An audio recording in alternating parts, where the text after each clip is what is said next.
life was to become a teacher.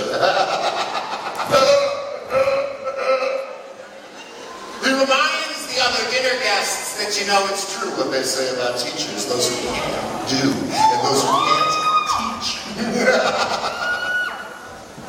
I decide to bite my tongue instead of his.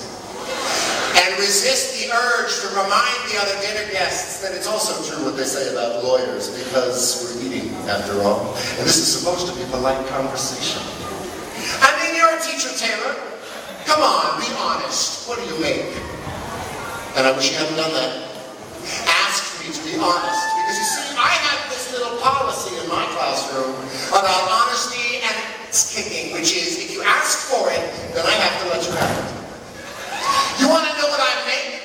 I make kids work harder than they ever thought they could. I can make a C+ feel like a Congressional Medal of Honor, and I can make an A- feel like a slap in the face. How dare you waste my time with anything less than your very best? I make kids sit through 40 minutes of study hall in absolute silence. No, you may not work in groups. No, you cannot ask me a question. So put your hand up. Then, why won't I let you go to the bathroom? Because you're bored, and you don't really have to go to the bathroom, do you? Tremble in fear when I call home at around dinner time.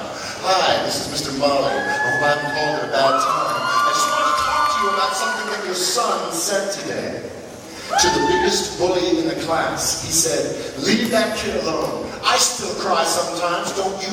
And it was the noblest act of courage that I have ever seen. I make parents see their children for who they are and who they can be. You want to know what I make? I make kids wonder. I make them question. I make them criticize. I make them apologize and mean it. I make them write, and then I make them read. I make them spell. Definitely beautiful, definitely beautiful, definitely beautiful, divinely beautiful, until they will ever misspell either one of those words again. I make them show all their work in math class and then hide it on their final drafts in English. I make them realize that if you've got this, then you follow this. And if somebody ever tries to judge you based on what you make, you give them this. Here, let me break it down for you so you know